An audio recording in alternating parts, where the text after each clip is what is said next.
আজকে আপনারা কি প্রোগ্রাম করলেন?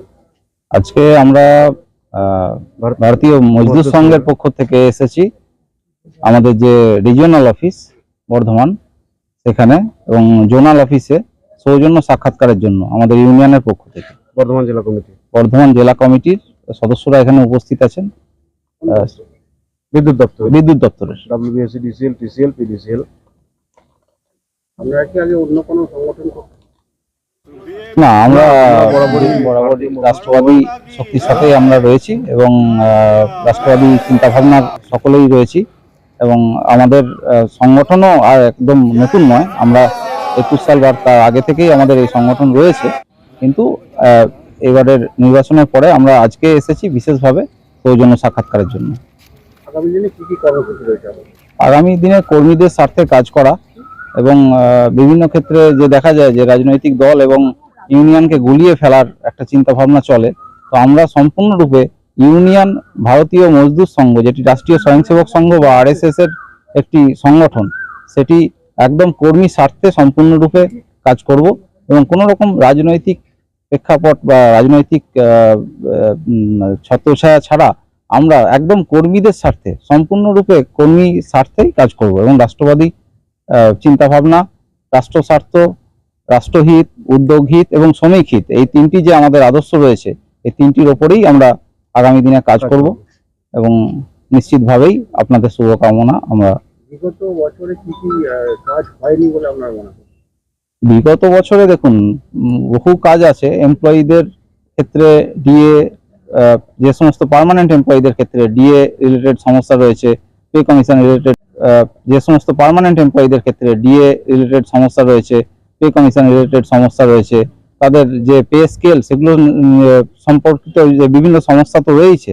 তার সঙ্গে সঙ্গে সব থেকে বেশি যেটা সমস্যা রয়েছে সেটা হচ্ছে ট্রান্সফারের জুজু দেখিয়ে, ভয় দেখিয়ে বিভিন্ন জায়গায় ট্রান্সফার বিভিন্ন জনকে বিভিন্নভাবে বিপর্যস্ত করা, তাদেরকে মানে বিপদে ফেলা এবং ইউনিয়ন জোর করে কোনো দল করতে বাধ্য করা, থ্রেট কালচার তৈরি করা, এগুলো রয়েছে। তবে সব থেকে বেশি সমস্যা যদি থেকে থাকে সেটা হচ্ছে আমাদের অসংগঠিত যে ক্ষেত্র রয়েছে তাদের ক্ষেত্রে। তো তারা মিনিমাম ওয়েজেস যেটা সেটা তারা পাচ্ছেন না, সেটা থেকে তারা বঞ্চিত হচ্ছেন। তারা যে মাইনে পাচ্ছেন তাতে তাদের সংসার চালনা করার দায় হয়ে উঠেছে। তো এই কারণে আমরা সকলের স্বার্থে পার্মানেন্ট এমপ্লয়ি এবং সংগঠিত ও অসংগঠিত ক্ষেত্র দুটোর জন্যই আমরা কাজ করব বলে ঠিক করেছি একদম। কোন কোন দপ্তর আপনারা বললেন? আজকে আমরা রিজিওনাল ম্যানেজারের দপ্তর, জোনাল ম্যানেজারের দপ্তর, ডিএম অফিস, সেক্টর অফিস এবং যে ZCC রয়েছে আমাদের কম্পিউটার সেন্টার, এই জায়গাগুলি আমরা সবগুলোই ঘুরে দেখছি। মিষ্টিমুখ করালাম আমরা, সম্বর্ধনা, আমরা সৌজন্য সাক্ষাৎকার করলাম এবং মিষ্টিমুখ করালাম সকলকে। গৈরিক অভিনন্দন সকলকেই। অর্ণব সাধুখা, আমি বর্ধমান জেলা সম্পাদক, ভারতীয় মজদুর সংঘ, বিদ্যুৎ দপ্তরের। রাই সেরিমোনিয়াল হাউস বর্ধমানের শাঁখারীপুকুর এলাকায় বরফকলের ঠিক বিপরীতে। এখানে মধ্যবিত্ত থেকে শুরু করে সমস্ত মানুষের সাধ্যের মধ্যেই রয়েছে রাই সেরিমোনিয়াল হাউসের সুযোগ সুবিধা। এসি থেকে শুরু করে নন এসি যেমন চাইবেন তেমনই পাবেন। একেবারে সুসজ্জিত ও পরিষ্কার পরিচ্ছন্ন একটি সুন্দর অনুষ্ঠান বাড়ি। এখানে রয়েছে এসি, নন এসি, নটি রুম, রয়েছে আন্ডারগ্রাউন্ড গাড়ি পার্কিং এর সুবিধা।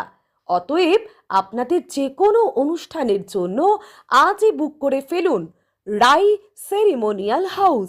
মনে রাখবেন, রাই সেরিমোনিয়াল হাউস বর্ধমানের শাঁখারীপুকুর এলাকায় বরফকলের ঠিক বিপরীতে। আজকে আমরা চলে এসেছি রাজলক্ষ্মী কনস্ট্রাকশনের নিউ প্রজেক্ট রাজ ইনক্লেভসে। এটি অলমোস্ট 52 কাঠা এরিয়া নিয়ে তৈরি হচ্ছে। এটির দুটি ব্লক এ তে রয়েছে 12 ফ্লোর আর ব্লক বি তে রয়েছে 4 ফ্লোর। এখানে আপনারা পেয়ে যাচ্ছেন বাজেট অনুযায়ী 1 BHK, 2 BHK and 3 BHK flat. এখানকার আকর্ষণীয় ব্যাপার হলো ফ্ল্যাটের গ্রাউন্ডে আপনারা পেয়ে যাচ্ছেন স্টাইল বাজার, আর সঙ্গে থাকছে বেসমেন্ট পার্কিং, ওপেন পার্কিং, আর রুফটপে পেয়ে যাচ্ছেন 10,000 স্কোয়ার ফিট এরিয়া জুড়ে এসি জিম, আড্ডা zone, AC community hall with kitchen, garden area. আর 24/7 আপনারা পেয়ে যাচ্ছেন CCTV security, water supply, power backup, common utilities, maintenance office, আরো কত কি। আর তাছাড়াও আপনারা পেয়ে যাচ্ছেন ব্লক বি তে সুইমিং পুল ফেসিলিটিস। বাইরে থেকে তো আপনারা অলমোস্ট সবই দেখলেন, এবার পালা আপনাদের একটা রুম ট্যুর দেওয়ার। এটা হলো 3 BHK, 1187 স্কোয়ার ফিট। এখানে আপনারা পেয়ে যাচ্ছেন 3টে বেডরুম।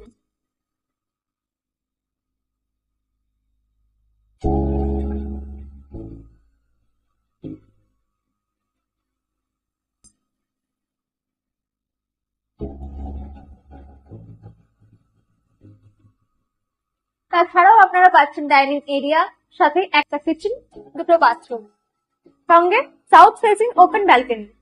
হ্যাঁ, ঠিক এইরকমই হবে আপনাদের স্বপ্নের রুমটা।